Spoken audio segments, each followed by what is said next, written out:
ప్రభు నాతోని వీళ్ళతో మాట్లాడమని ప్రార్థిస్తున్నాను.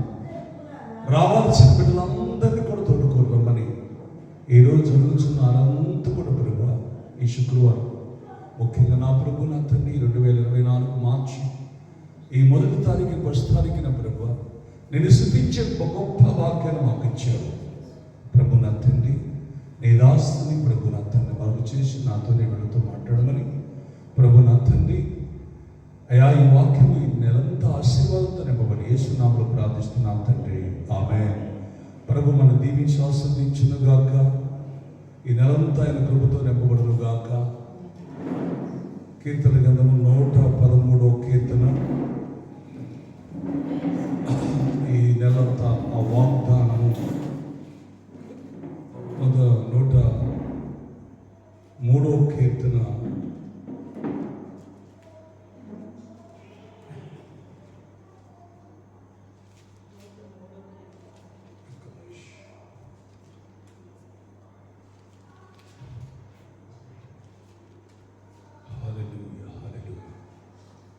నూట 103వ కీర్తన 18వ వచనం. యెహోవాను భయభక్తులు గల వారి ఎడల ఆయన కృప యుగ యుగములు నిలిచునుగాక. ఆమేన్. ఈ వాగ్దానము ఈ నెలంతా దేవుడు మనతో నింపునుగాక. ఆమేన్. మంచిది. పరిశుద్ధ గ్రంథములో నుంచి ఈరోజు మనము పరిశుద్ధాత్మ దేవుడు మనతో మాట్లాడాలని ఆశపడుచున్నాడు. లూకాసు సువార్త 10వ అధ్యాయం 25వ వచనం. లూకాసు సువార్త 10వ అధ్యాయము.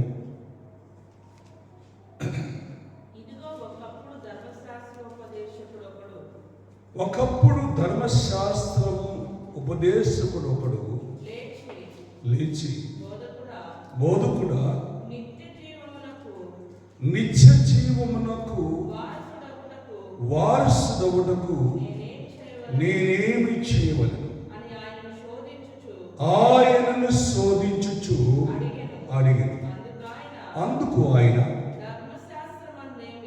ధర్మశాస్త్రమందేమి రాయబడి ఉన్నది, నువ్వేమి చదువుతున్నావని అతన్ని అడగగా అతను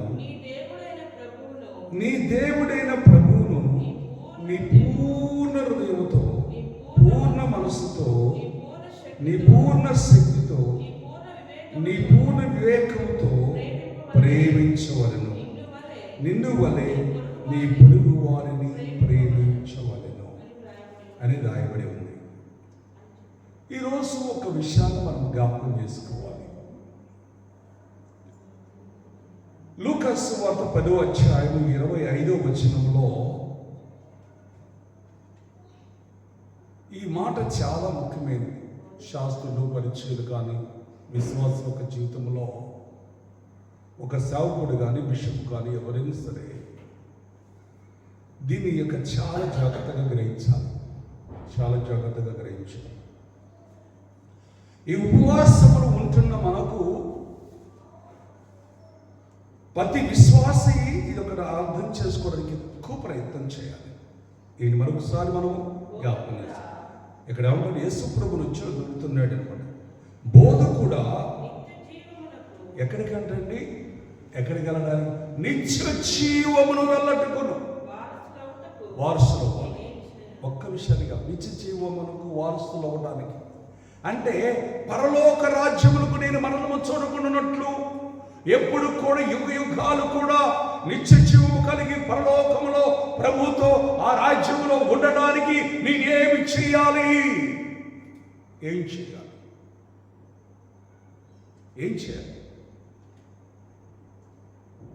ఏమిస్తే నిత్య రాజ్యమునకు వారసులు అవుతాం? చాలా మంది అనుకునేది ఏంటంటే, నేను 3 సార్లు ప్రార్థన చేసుకున్నాను, నేను రోజుకు 3 సార్లు ప్రార్థన చేసుకుంటున్నాను కదా, నేను వారానికి 2 సార్లు ఉపవాసం ఉంటున్నాను కదా, నేను చూస్తున్నప్పుడు నేను 10వ భాగం ప్రతిష్టార్పణ నేను దేవుడికి ఇస్తున్నాను కదా, నేను క్రమముగా దేవుని సన్నిధికి 6 దినములు పనిచేసి 7వ దినమున నేను దేవుని సన్నిధికి వస్తున్నాను కదా. నేను దేవుని పరిచర్య చేస్తున్నాను కదా, నేను దేవునికి ఇష్టంగా ఉంటున్నాను కదా, నేనే కదా నిత్యరాజ్యమునకు వారసును కదా అనుకుంటున్నాను. ఇవన్నీ ఉండాలి. అసలు ఉండాల్సింది ఏంటి? అక్కడ స్పష్టంగా రాయబడిన మాట 26వ వచనంలో జాగ్రత్తగా గ్రహించండి. 27వ వచనంలో నీ దేవుడైన ప్రభు ఎలా అంటే పూర్ణ హృదయముతో, ఏం చేయాలంట? పూర్ణ హృదయముతో, నీ పూర్ణ మనస్సుతో, నీ పూర్ణ శక్తితో, నీ పూర్ణ వివేకముతో ప్రేమించాలి. ఎవరిని?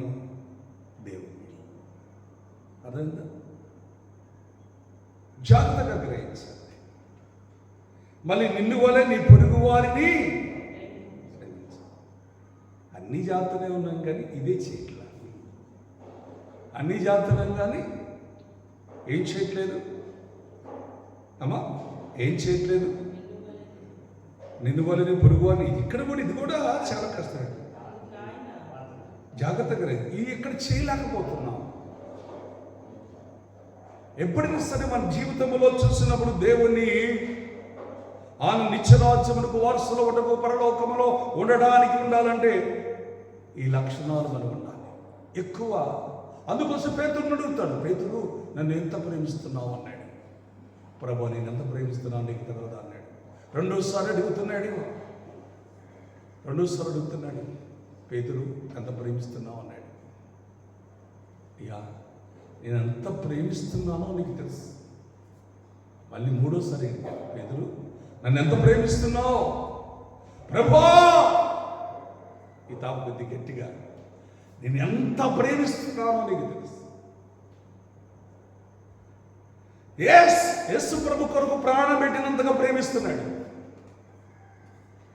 పేతురు. నన్ను ఎక్కువ ప్రేమిస్తున్నావు కనుక నువ్వు నా బండ మీద సంగములు కడుతున్నావు. హల్లెలూయా. నువ్వు జాగ్రత్తగా గ్రహించిన ప్రేమ దేవుణ్ణి ఎక్కువగా నువ్వు ప్రేమించు.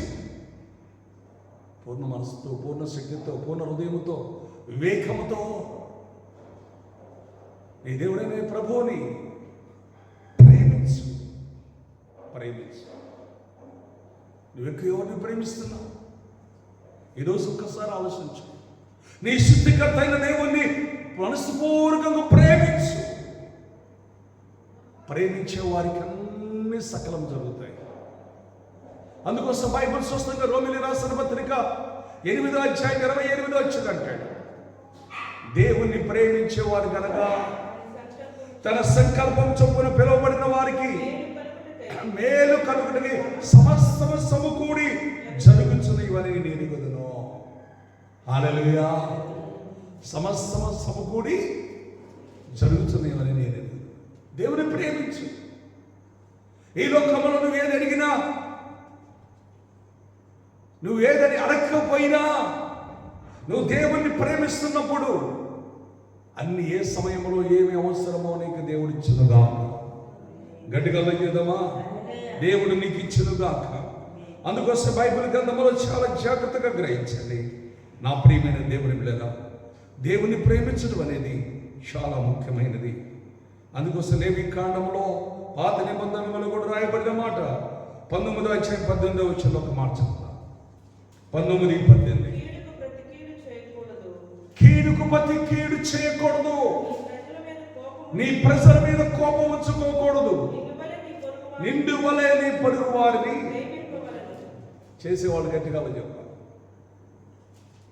గట్టిగా వాక్యానుసారంగా మనం ఏమమ్మి ఏం చేయాలి? నిండు వలె కీడుకి ప్రతి కీడు ఎవరికి చేయకూడదు. ఎవరి మీద, నీ ప్రజల మీద కోపం ఉంచుకోకూడదు. మోషే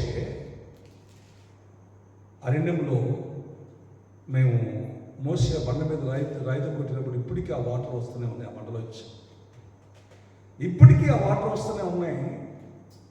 అక్కడికి మేము వెళ్ళి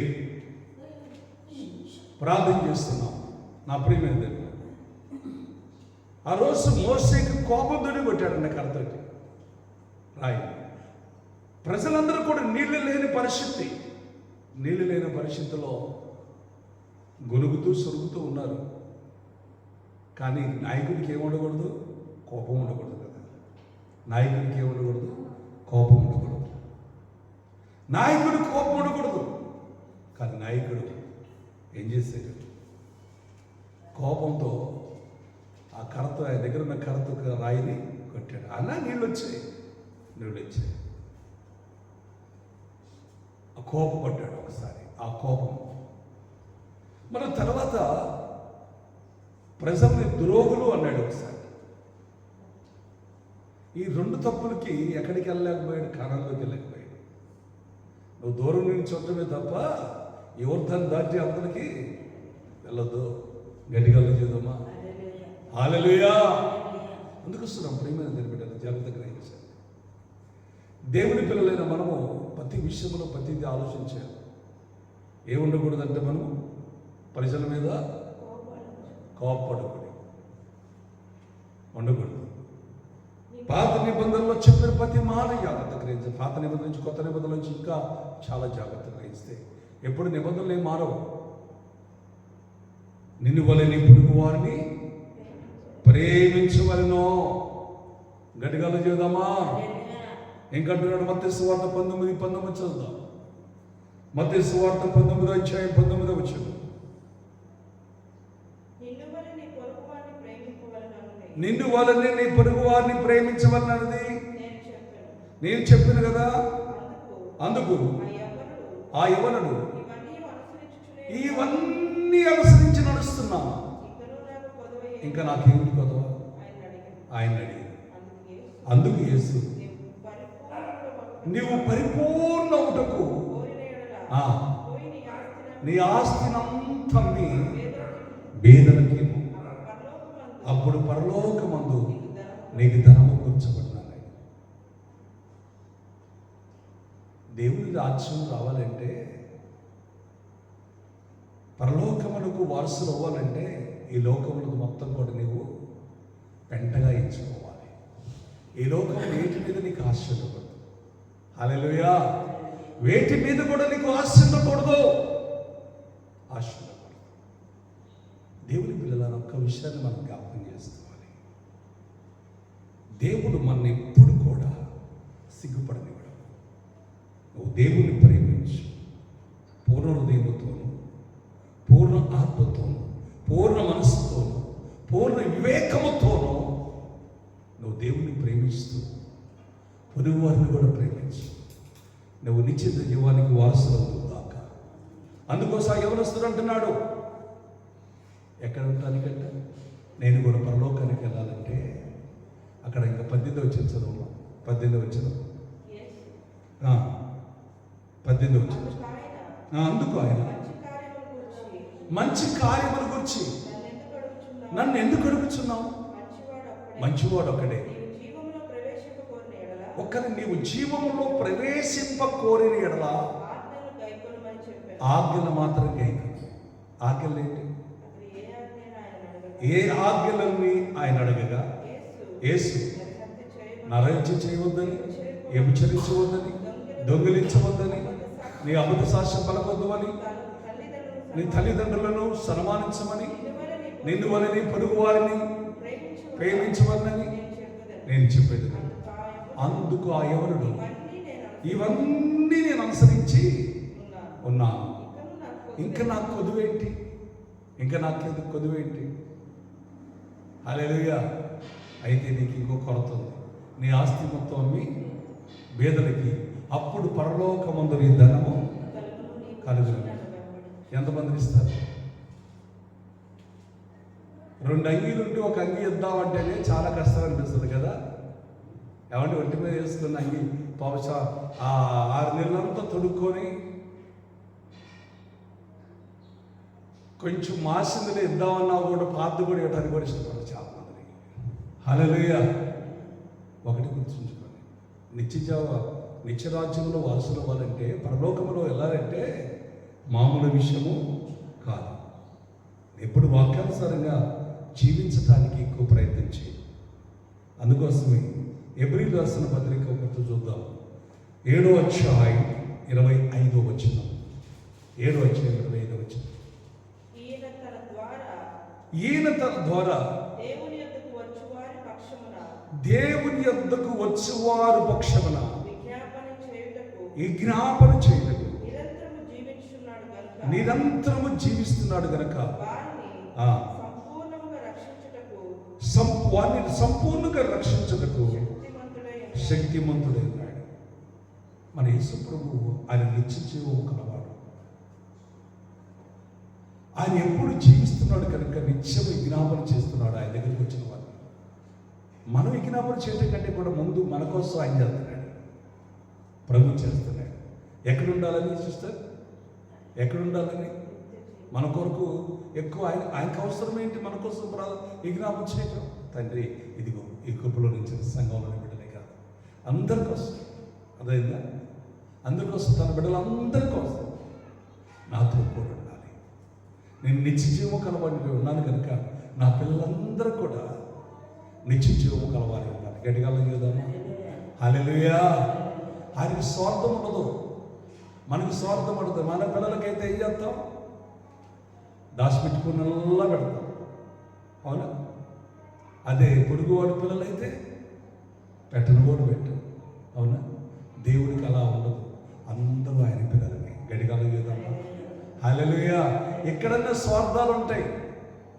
కొంచెం తెల్ల బట్టలు వేసుకొని వచ్చిన వారికి పాస్టర్ గారు ఒక తీరుగా, విశ్వాసకు ఒక తీరుగా చూస్తారు. అదే ఇక్కడ ఉన్నవాడికి ఒక తీరుగా, లేని వాడికి ఒక తీరుగా చూడవచ్చు భూలోకంలో. కానీ దేవుడు ఒక్కటే దృష్టి. నువ్వు ఉన్నవాడివైనా, పేదవాడివైనా, కట్టిన పేదవాడైనా దేవుడు ఒకే రీతిగా చూస్తాడు, నిన్నైనా వాడినైనా. హల్లెలూయా. ఆయన ఎక్కువ ఎవరు ప్రేమిస్తారో, ఎవరు ఎక్కువగా ఆయన ప్రేమిస్తారో, పూర్ణ మనసుతో, పూర్ణ శక్తితో, పూర్ణ వివేకముతో ప్రభుని ఎంతగా ప్రేమిస్తావో, అలాగే నిన్ను వల్ల నీ పొరుగు వారిని ప్రేమిస్తావు, అప్పుడే నీవు నిత్య జీవము కలవారు అవుతావు. హల్లెలూయా. ప్రియమైన దేవుని బిడ్డ, నేను చూసినప్పుడు నా సహోదరు ఒక ఆమె ఉంది. ఆమె పిల్లలు లేదు. పిల్లలు లేక చాలా బాధపడుతుంది. అయ్యగారి వాళ్ళు పిల్లలను చదువుకుంటారు అని చెప్పేసి ఒక బిడ్డను చదువుకుంటుంది. ఆ బిడ్డని ఎంతగా చూసినప్పుడు ఎంతగానంటే కింద మట్టి కూడా అంటున్నట్లుగా ఆ బిడ్డని ఎంత ప్రేమిస్తుందంటే, ఆ బిడ్డకి ఏదైనా చిన్న జ్వరం వచ్చినా, ఏదన్నా ఏడ్చినా వెంటనే ఫోన్ చేసి, అయ్యారు నా బిడ్డ ఎడుతుంది అయ్యారు. తల్లికి కూడా తొందరగా అనిపించింది. ఏదైనా కన్న ప్రేమ కంటే పెంచిన ప్రేమ గొప్పదంట. హల్లెలూయా. నా ప్రియమైన దేవుని బిడ్డలారా, జాగ్రత్త గ్రహించాలి. పెంచిన ప్రేమ చాలా గొప్పది. ఇంత గొప్ప ప్రేమను ఎందుకు వస్తుంది? ఎప్పుడు కూడా నువ్వు చూసినప్పుడు నువ్వు పొరుగు వారిని ప్రేమిస్తావో అప్పుడే నీవు నిత్య జీవము గల వారిని ఎదుగుగాక. హల్లెలూయా. ప్రేమించేదను అధికముగా, ఆరాధితం ఆసక్తితో, నిన్ను పూర్ణ మనసుతో ఆరాధితం, నిన్ను పూర్ణ బలముతో ప్రేమించేదను. ఆరాధన ఆరాధన ఆరాధన. ప్రేమించు ప్రేమించు ప్రేమించు. అందుకోసం బైబిల్ గ్రంథంలోంచి యోహాను సువార్త 11వ అధ్యాయం 25వ వచనంలో చెబుతున్నాడు. అందుకు యేసు, పునరుత్థానమును జీవమును నేనే. నా యందు విశ్వాసం ఉంచినవాడు చనిపోయినను బతుకును, బతికి నా యందు విశ్వాసం ఉంచినవాడు ప్రతివాడు ఎన్నటికీ చనిపోడు. ఏ మాట నమ్ముచున్నావా? ఆమెను అడిగింది. అవును ప్రభు, నీవు లోకములకు రావాల్సిన దేవుని క్రీస్తు అని నమ్ముచున్నా ఆమెతో చెప్పాను. అక్కడ ఉన్న వాళ్ళందరూ కూడా ఏం చేస్తున్నారు తెలుసా? నిజంగా చూసినప్పుడు లాజర్ని, అప్పటికే లాజర్ చనిపోయి 4వ రోజు. మరియా, మార్త, అక్కడ ఉన్న వాళ్ళందరూ కూడా చూసి ఈ కుటుంబం ఎంత ప్రేమిస్తున్నాడు యేసయ్య. వాళ్ళు ఎక్కువ దేవుని ప్రేమించారు. లాజరు ఎప్పుడు యేసు ప్రభు తన ఇంటికి వచ్చినప్పుడు ఆయనకి పరిచర్య చేసేవాడు. మరి ఏమైతే మరియమైతే ఆ కూర్చొని ఆయన బోధ వింటుండేది. మార్తమైతే విస్తారమైన వంటలు పనిపెట్టుకొని ఆయన మంచి మంచి వంటలు వండి పెట్టేది. నువ్వు నమ్ముతున్నావా అన్నప్పుడు నేను నమ్ముతున్నాను. అప్పుడు సమాధి దగ్గరికి, అయ్యా ఇప్పుడు 4 దినాలు ఎందుకు చనిపోయి, నువ్వు విశ్వాసం ఉంచు, లాజర్ లేచిరా. పీత వస్త్రముతో ఉన్నవాడు జీవముతో లేచి వచ్చాడు. గట్టిగా లేదాము. మేము యెరూషలేముకి వెళ్ళినప్పుడు మరియా మార్తల ఇంటికి కూడా వెళ్ళాము. ఆయన సమాధి దగ్గరికి కూడా వెళ్ళాము. ఆ సమాధి కూడా అంటే ఫస్ట్ సమాధి ఖాళీగానే ఉంది, తర్వాత ఆయన చనిపోయిన తర్వాత సమాధి కూడా ఉంది. హల్లెలూయా. ప్రేమైన దేవుని బిడ్డారా, ఎప్పుడు కూడా ఒకటే గుర్తుంచుకో, ప్రేమించు. మార్త, మరియా, లాజరు దేవుని ప్రేమించేవాడిగా ఉన్నారు. మరి నువ్వెవరిని ప్రేమిస్తున్నావు? ఈ లోకంలో మనుషులను ప్రేమిస్తున్నావు. మనుషుల ప్రేమ అంతంత వరకు. నువ్వు యేసయ్యను ప్రేమించు, నువ్వు నిత్యజీవం గలవాడు. నిన్ను వాడే పొరుగు వారిని ప్రేమించు. యేసయ్యను ప్రేమించేవాడు తన తల్లిదండ్రులు ప్రేమిస్తాడు, తన సహోదరులు ప్రేమిస్తాడు, తన పుట్టిన బిడ్డలను ప్రేమిస్తాడు. అందరినీ సమానంగా ప్రేమిస్తాడు. అలాంటి ప్రేమ దేవుడు నీకు, నాకు, మనందరికీ ఇచ్చుగాక. అందుకోసమే మరి ఈరోజు ఈ కాలంలో ప్రభువా నేను ప్రేమిస్తాను, నేను పూర్ణ మనసుతో నేను ప్రేమిస్తాను అన్నవాడు లేచి నిలబడండి. యేసయ్యానికి స్తోత్రం, ప్రభువానికి స్తోత్రం, ప్రభువానికి స్తోత్రం, ప్రభువానికి స్తోత్రం. పూర్ణ హృదయముతో, పూర్ణ ఆత్మతో, పూర్ణ శక్తితో, పూర్ణ వివేకముతో నేను ప్రేమిస్తానయ్యా. ప్రతి ఒక్కరు కూడా యేసయ్యా నన్ను క్షమించండి. నిన్ను ప్రేమించాలి. నిన్ను నిత్య జీవముకు వారసులు అవ్వాలంటే, పరలోకములో యుగయుగాలు నేను ఉండాలి అంటే, ప్రభు పూర్ణ హృదయముతో, పూర్ణ ఆత్మతో, పూర్ణ శక్తితో, పూర్ణ వివేకముతో నేను ఈ రోజు నుంచి నేను ప్రేమిస్తున్నా. యేసయ్యా నేను ప్రేమిస్తున్నా. యేసయ్యా నేను ప్రేమిస్తున్నా. నోరు తెరిచి ప్రార్థించు.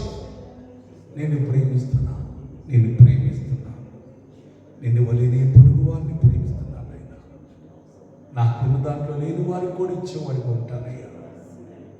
నేను లేని వారికి కూడా ఇచ్చేవాడిగా ఉంటాను ప్రభువా. నిన్ను పోలి నడుచుకునే భాగ్యం అయితే ఇచ్చాయి. మరియా, మార్త, లాజరుని ఎంతగా ప్రేమించారో, అందుకోసం లాజరు చనిపోయినప్పుడు, దుఃఖంలో ఉన్నప్పుడు ఆయన వచ్చి, లాజరు, చనిపోయిన లాజరు బతికించిన దేవుడు. శివుడి కమలస్లోనిలమా. ప్రభు నీ ప్రేమ ఎంత గొప్పది నాయన. నిన్ను ప్రేమిస్తే మేమందరినీ ప్రేమించగలుగుతాం. నిన్ను వలే ప్రభువాన్ని ప్రేమిస్తే ఈ లోకంలో ప్రేమ లేకుండా అయిపోయింది. కుటుంబంలో ప్రేమ లేకుండా అయిపోయింది. అత్తకి, కోడలికి ప్రేమ లేదు, తల్లికి బిడ్డకి ప్రేమ లేదు, బిడ్డలకు తల్లిదండ్రులకు ప్రేమ లేదు, పిల్లల మీద, పొరుగు వారి మీద ప్రేమ లేదు. లోక సంబంధమైన, శరీర సంబంధమైన ప్రేమలు ఉంటున్నాయి. కొట్టివేయబడునుగా. శరీర సంబంధమైన అవసరానికి ప్రేమించే ప్రేమను కొట్టివేయబడునుగా. పరిపూర్ణమైన ప్రేమ దయచేయండి. పరిపూర్ణమైన ప్రేమ దయచేయండి నాయన. పరిపూర్ణమైన ప్రేమ దయచేయండి. పూర్ణ మనసుతో, శక్తితో, పూర్ణ వివేకముతో నిన్ను ప్రేమించేవారుగా సహాయం చేయమని యేసు నామములో ప్రార్థించి దీవిస్తున్నాను.